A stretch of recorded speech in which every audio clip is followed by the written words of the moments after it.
Choose your battles wisely. Welcome back, guys, to Fog Entertainment. We're here with the midway point of season 1 of Raising Kanan, Power Book 3. And there's a lot to dissect here, there's a lot to talk about, of course.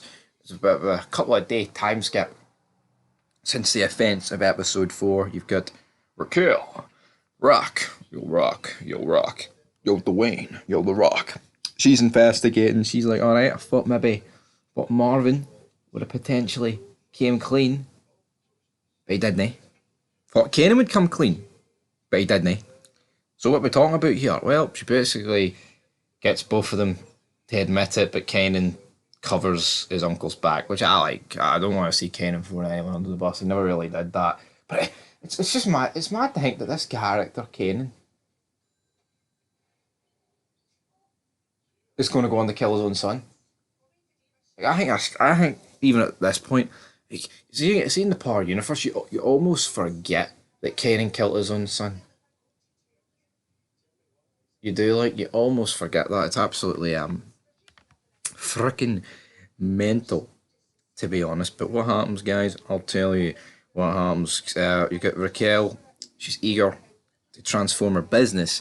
So obviously we've seen seeds get put in motion for last episode, where she wants to buy 2 apartments, one on top of the other, and essentially it means they can look out, see their enemies coming from below, and also at the same time be able to deal with the cops. It means if the cops or anybody comes sniffing around the door, we can throw the money, the drugs down the chute.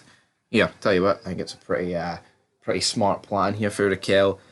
I'm surprised. I mean, I'm not saying it's never been done in television and movie history, but and obviously it's been done in real life, I'm going to assume so, but I've never seen another TV show do this, like, not really. And I think it's, the only thing is, apartment blocks, hard to escape. If you're that high up and the police have the buildings surrounded, like, realistically, what can you do? That's the only thing I would argue against having an apartment block. Kanan, though, he kind of has a falling out with Jukebox.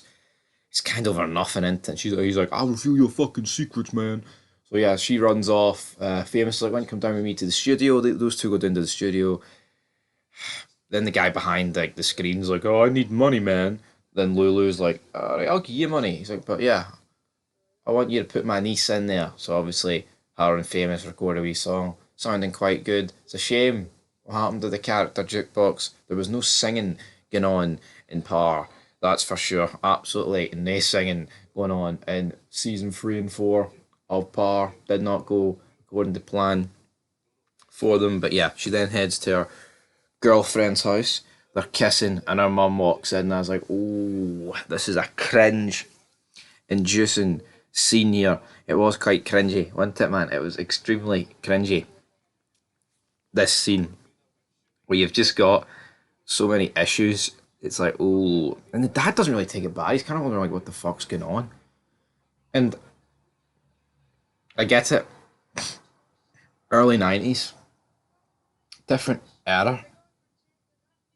But from the mother's point of view, I mean, she walked in, Jukebox was on top of her daughter. I mean, it wasn't exactly, I mean, she did call her out and said, you ard me. You're hiring my daughter.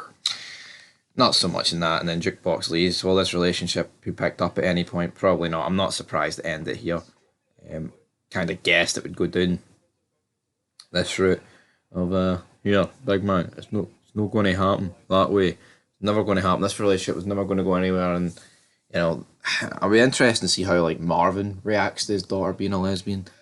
That is for sure. Kanan, though, he confronts Scrappy. He thinks he's the one that ratted. He thinks he's the one that gave up the stash house, even though he pretty much said that he thinks Defina did, but she didn't have no idea what the house was about, so she's not really a rat. It's like, so hold on here.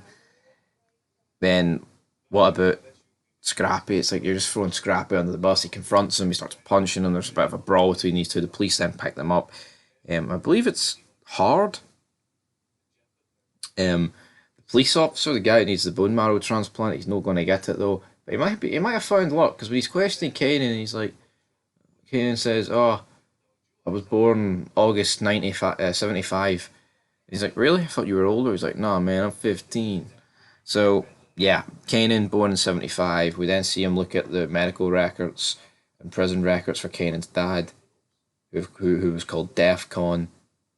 turned out DEFCON went inside in like September of '74, and therefore couldn't be Kanan's dad because there was no conjugals or whatever. So yeah, and then it turns out that Hard is actually the father of Kanan, and it's like, what? Now there is no DNA test to prove it, but it's looking that way. I don't really like that reveal. I kind of like the fact that Kanan's dad was like a serious player. He was on the Mount Rushmore of gangsters. That sounds a lot better than, yeah, he's this cop that's about to die. Now, could Kanan offer a bone marrow transplant to save this guy's life? Is that the route we're going down? I'm not too sure, but yeah, he confronts Raquel at the end of the episode. But yeah, she's not too happy. She's like, back away from my son. What's he going to do? Only time will tell. And that's pretty much it where it ended, man. I mean, Marvin and Lulu got into a bit of a brawl. It was a bit pathetic, like, but I mean, that's about it. And that's it. It's called Choose Your Battles, this episode. And Kanan, he's still narrating. I'm still liking all that stuff. So I'll give it a solid 6 out of 10. So until next time, peace.